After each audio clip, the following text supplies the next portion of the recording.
हमारा अगला टॉपिक है हरित क्रांति, जिसको हम लोग इंग्लिश में बोलते हैं ग्रीन रिवॉल्यूशन। अब क्योंकि हरित क्रांति की बात है इसलिए मैंने इसको ग्रीन कलर से लिखने की कोशिश की है। ये हमारे देश के सारे लोगों के लिए गर्व का विषय है। हम लोगों ने, मैंने बात की थी, पहले भी बताया था कि PL 480 हमें मांगना पड़ा था। कहां से मांगना पड़ा था? अमेरिका से मांगना पड़ा था, है ना। हरित क्रांति से हुआ क्या? तो 2 चरण में चली हरित क्रांति। पहले तो 1965 से लगभग 1975 के बीच में पहला चरण माना जाता है। फिर दूसरा चरण 1975 से लगभग 1985 तक माना जाता है। इन चरणों में कुछ कुछ अंतर थे, वो डिटेल में हमारे चैप्टर में बात नहीं की गई है, मैं आप कहेंगे तो अलग से बता दूंगा। हुआ क्या था? हरित क्रांति बोलते किसको है? हरित क्रांति इसको बोला जाता है कि देश में जो खाद्यान्न की समस्या है वो खत्म की जा सके और हम पूरी तरह से आत्मनिर्भर बन पाए। हमें किसी दूसरे के सामने किसी भी तरह का कटोरा लेकर के जाना ना पड़े। समझ रहे हैं आप? तो वो आत्मनिर्भरता के लिए जो क्रांति की गई, वो क्रांति भारत के खेतों में होने वाली क्रांति थी।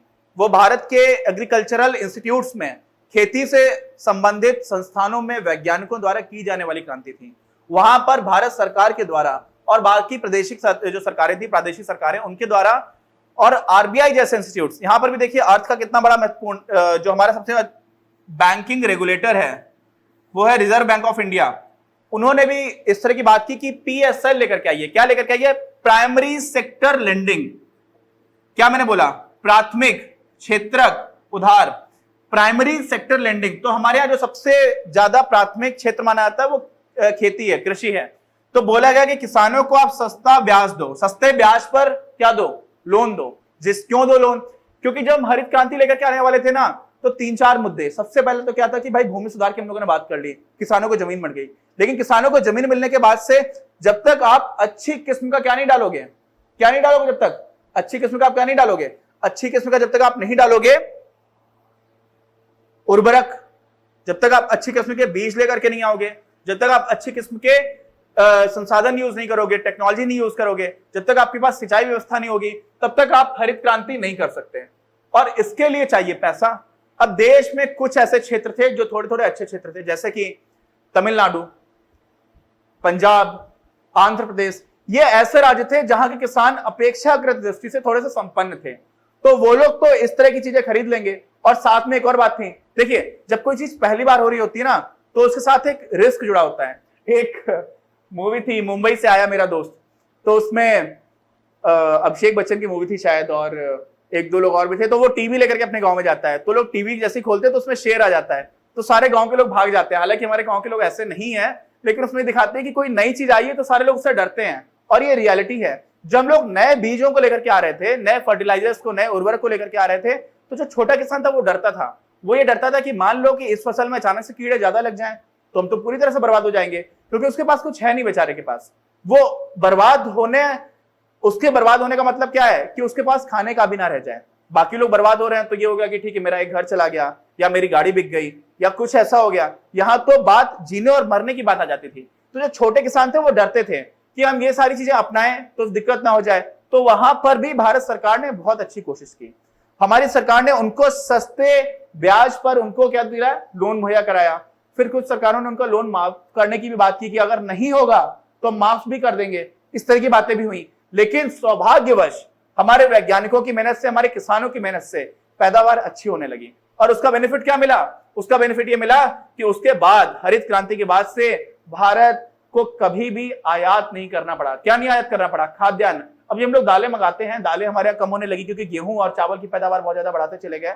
और गेहूं और चावल में, खास तौर से गेहूं में बहुत अच्छे से हम लोगों की प्रोडक्टिविटी है, लगभग 4 गुने से ज्यादा बढ़ गई थी। पहले मान लीजिए यहाँ पर 10 कुंटल गेहूं होता था, अब वहां पर उतने में ही 40 होने लगा है। क्यों? क्योंकि हम लोगों ने उर्वरक में कीटनाशकों का भी अच्छा प्रयोग किया। बहुत सारे ऐसे कीड़े थे जो पूरी पूरी फसल बर्बाद कर देते थे, तो हम लोग कीटनाशक भी डालते हैं। उसके कुछ साइड इफेक्ट भी, अगर आप जरूरत से ज्यादा कीटनाशक डाल दोगे तो आपका खाना भी थोड़ा जहरीला हो जाता है। आजकल इस तरह की समस्याएं चल रही है, पेस्टिसाइड, इंसेक्टिसाइड हम लोग उसको इंग्लिश में बोलते हैं। लेकिन आपको समझ में क्या आ रहा है कि हरित क्रांति से सबसे पहली चीज क्या हुई? हमें किसी भी के भी सामने कटोरा फैलाने की जरूरत पड़ना बंद हो गई। और क्या हुआ? था क्या? कैसे हुआ? कब किया गया? तो इसमें 5-6 फैक्टर्स थे। सबसे पहले हम लोग बोलते हैं आगत। आगत समझते हैं? इनपुट्स। इनपुट में क्या क्या चाहिए था आपको? इनपुट में आपको चाहिए था सबसे पहले तो बीज अच्छे हों, जिसको हम लोग बोल देते हैं HYV, एच का मतलब होता है हाई, वाई मतलब होता है यील्डिंग, YIELDING, यील्डिंग मतलब क्या होता है, पैदावार जो अच्छी कर रहा हो, और वी मतलब वैरायटीज, तो बीज की ऐसी वैरायटी हो जो अच्छी पैदावार कर पाए, वो चाहिए। फिर आपको क्या चाहिए, उर्वरक चाहिए। उर्वरक बोले तो फर्टिलाइजर्स, मतलब यूरिया बहुत चलती है, सारे लोग यूरिया को जानते हैं, जितने भी किसान भाई बहन है ना सारे लोग जानते हैं। सिर्फ यूरिया ही नहीं होती, और भी उर्वरक होते हैं वो। तीसरा आपको कीटनाशक चाहिए। आपने देखा होगा कभी कभी इसका छिड़काव किया जाता है, ऐसे किसान पहन लेते हैं पीछे पीठ पर, उसके बाद से फिर छिड़काव करते हैं, तो वो क्या होते हैं, कीटनाशक होते हैं, है ना। तो ये सारी चीजें चाहिए। फिर उनको इन सबके साथ साथ सिंचाई भी चाहिए भाई। अभी भी बोला जाता है कि भारत का जो किसान है वो मानसून के साथ जुआ खेलता है। क्यों खेलता है, बारिश अच्छी नहीं हुई तो किसान की फसल बर्बाद, बारिश गलत टाइम पर हो गई तो किसान की फसल बर्बाद। तो वो सारी चीजें ना हो, और कम से कम जब बारिश कम हो रही है उसकी समस्या को हम लोग कैसे भी सुलझा पाए, तो सिंचाई व्यवस्था अच्छी हो, नहरें बनाई जाए, या फिर पानी का अच्छे तरह से यूटिलाइजेशन हो। तो ये सारी चीजें करनी थी। अब ये सारी चीजें यार कोई गरीब इंसान कैसे कर पाता, गरीब किसान कैसे कर पाता। तो उसके लिए क्या किया गया, उसके लिए सरकार ने बोला कि हम आपको सस्ता क्या दिलाएंगे, सस्ता लोन। लोन समझते हैं, उधार, सस्ता उधार दिलवाएंगे आपको, कम ब्याज पर पैसा मिलेगा। और साथ में हमारे वैज्ञानिकों ने इन सारी चीज तैयार की, कौन सी, हाई यील्डिंग वैरायटीज बनाई। फिर हम लोगों ने उर्वरक भी अच्छे अच्छे बनाए। उर्वरक में भी, यूरिया में हम लोगों ने सब्सिडी दी। क्या दी, सब्सिडी। सब्सिडी को क्या बोलते हैं, सहायकी बोलते हैं हिंदी में। सब्सिडी समझते हैं, जैसे मान लीजिए कोई चीजें बनाने में उसको मिल रहा है 100 रुपए, मान लीजिए कि ये है डस्टर, ये बनाने में लग रहा है 20 रुपए, लेकिन सरकार बोलती है कि आप एक गरीब अध्यापक हो और मैं चाहता हूं कि आप बच्चों को पढ़ाओ, तो मैं आपको 20 की जगह ये 15 रुपए में दे देता हूं, इसका 5 रुपए का खर्चा जो है सरकार देगी तुम्हारी तरफ से। तो उसको हम लोग बोलते हैं क्या, सहायकी, मेरी सहायता की जा रही है आर्थिक रूप से, और उसको इंग्लिश में क्या बोलते हैं, सब्सिडी। क्या बोलते हैं, सब्सिडी। अभी हमारे अगले जो वीडियो बनेगा ना उसमें यही टॉपिक रहेगा कि सब्सिडी को लेकर के बड़ी बहस जा रही है आज देश में कि सब्सिडी मिलनी चाहिए या नहीं मिलनी चाहिए। बहुत सारी चीजें जिसमें सरकार सब्सिडी देती है कभी कभी, बहुत सारी चीजें ऐसी है जो बहुत जरूरतमंदों की मानी आती हैं। तो इससे हुआ क्या, इन सारी चीजों से हुआ क्या, हमारे देश में खाद्यान्न बढ़ने लगा। और खाद्यान्न बढ़ने का सिर्फ ये फायदा नहीं हुआ, देखिए देश के स्तर पर तो ये हो गया कि हम किसी दूसरे से कुछ मांगना जो था हमें कटोरा फैलाने की जरूरत नहीं पड़ती थी, लेकिन देश के लोगों की जिंदगी कैसे बदली ये समझना बहुत जरूरी है। देखो देश क्या है, देश सिर्फ जमीन नहीं है, निश्चित रूप से जमीन बहुत महत्वपूर्ण हिस्सा है, लेकिन देश वहां के लोग भी हैं। अगर लोगों की जिंदगी नहीं सुधरी तो वो चीज उतनी अच्छी नहीं मानी जाएगी, है ना। लोगों की जिंदगी में भी कोई सकारात्मक परिवर्तन आना चाहिए। तो क्या परिवर्तन आया, देखिए खाना, हम लोग बोलते हैं ना रोटी कपड़ा मकान, ये हमारी मूलभूत आवश्यकताएं हैं। क्या है, मूलभूत आवश्यकताएं, इनको हम छोड़ नहीं सकते। चाहे हमारे पास कार हो चाहे ना हो, चाहे कूलर हो चाहे ना हो, खाना तो पड़ेगा ही। अब अगर देश में खाना बहुत कम हो रहा है, उपज बहुत कम हो रही है, तो खाना है कम, खाने वाले हैं ज्यादा, तो उसको तो छोड़ भी नहीं सकते। अमीर लोग जो है वो क्या करेंगे, वो लोग तो खाना खरीद लेंगे महंगा महंगा, लेकिन जो मिडिल क्लास आदमी है, जो लोअर मिडिल क्लास आदमी है, जिसके पास बहुत ज्यादा पैसे नहीं है, वो क्या करेगा, वो अपनी इनकम का बहुत बड़ा हिस्सा खाने को खरीदने में खर्च कर देगा। क्या करेगा, क्यों, मान लीजिए वो 7,000 रुपए कमाता है महीना, ठीक, अब 7,000 में पता चल रहा है कि 5,000 रुपए तो सिर्फ खाने खाने में खर्च हो जा रहे हैं, और ये ऐसा खर्चा है जो उसे करना ही पड़ेगा। खाना तो खाएगा ही ना, नहीं तो मर जाएगा यार। कार नहीं लेगा चलेगा, एसी नहीं होगा चलेगा, लेकिन खाना तो खाना पड़ेगा। और अगर खाना ही सब मिला करके खाद्यान्न बहुत कम है तो क्या होगा, अमीर लोगों का तो काम चल जाएगा।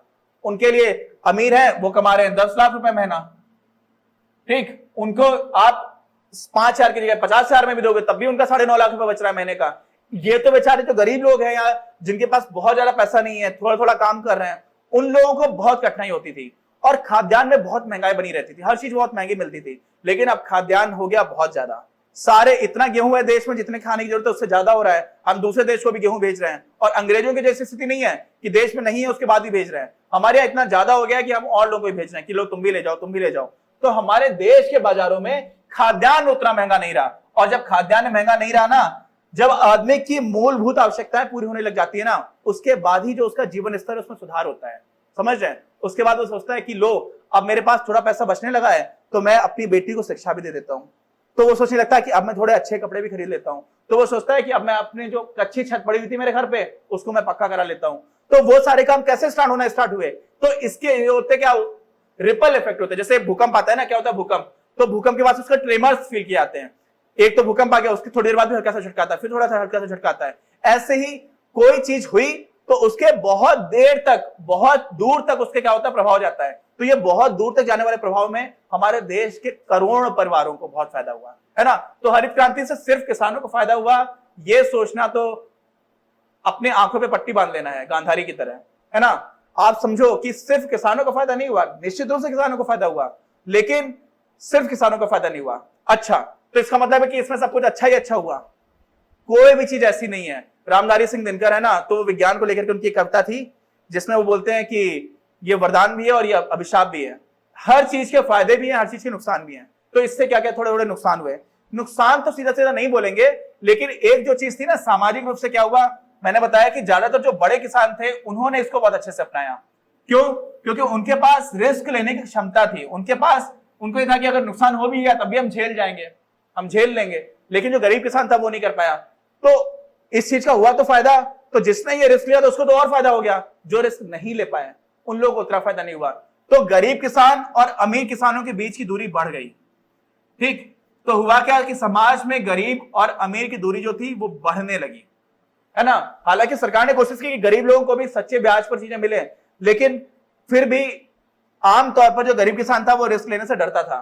दूसरी चीज क्या हुई, ये मैंने आपको बताया था कहां कहां पर हुआ। पंजाब में हुआ, आंध्र प्रदेश में हुआ, तमिलनाडु में हुआ, उड़ीसा, बिहार, झारखंड, उत्तर प्रदेश, पश्चिमी उत्तर प्रदेश छोड़ दो, पूर्वी उत्तर प्रदेश, पश्चिमी उत्तर प्रदेश में भी हरित क्रांति का प्रयोग किया गया था और सफल भी हुआ था। तो जो हमारे देश के पहले से ही गरीब क्षेत्र थे वो और गरीब हो गए।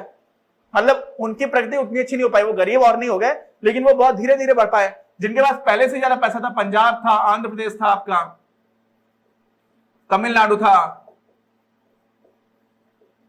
पश्चिमी उत्तर प्रदेश था, पश्चिमी उत्तर प्रदेश में फिर भी, है ना, हरियाणा है, ये ऐसी जगह थे जहां के किसान अपेक्षाकृत रूप से थोड़े संपन्न थे। तो इनमें और ज्यादा फायदा होने लगा। क्यों? क्योंकि इन्हीं लोगों ने ये काम करके देखा था। तो हमारे देश में एक जो रीजनल यानी कि क्षेत्रीय स्तर पर जो गैप था वो और बड़ा होने लगा। तो ये एक कमी हुई।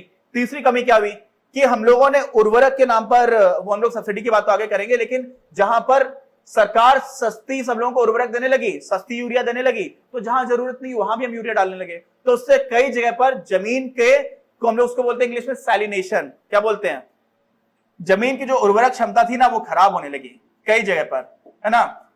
और ये सारे चैलेंजेस हमारे लिए बनकर के आने लगे। और एक और चीज हुई, कीटनाशकों का हम लोग बहुत ही ज्यादा प्रयोग करना स्टार्ट कर चुके थे।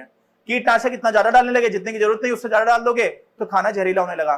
तो कुछ उसके नुकसान भी हुए, लेकिन फिर भी अगर आप फायदे से कंपेयर करोगे तो नुकसान, फायदा इतना है, नुकसान इतना सा है। और वो नुकसान ऐसा नहीं कि दूर नहीं किया जा सकता, उसको हम दूर कर सकते हैं। और आगे आने वाले वर्षों में उसको दूर करने की कोशिश भी की गई और आज भी वो कोशिश जारी है। इसी अध्याय को हम अपने अगले वीडियो में कंटिन्यू करेंगे, जिसमें हम लोग सब्सिडीज की बात करेंगे। किसकी? सहायकी की। मिलते हैं अगले वीडियो में। अपनी क्लास का उद्देश्य आप सभी के लिए आप ही की भाषा में गुणवत्तापूर्ण शिक्षा उपलब्ध कराना है। कक्षा 12 तक के सभी प्रमुख विषयों पर हम वीडियोस बना रहे हैं और कुछ विषयों पर वीडियोस आपके अपने चैनल अपनी क्लास की ही अन्य प्लेलिस्ट पर अपलोड भी हो चुके हैं। ज्ञान के प्रकाश से देश को सशक्त बनाने के हमारे इस प्रयास में इस चैनल को सब्सक्राइब करके और लोगों के साथ शेयर करके अपना बहुमूल्य योगदान जरूर दें। पढ़ेगा इंडिया तो बढ़ेगा इंडिया।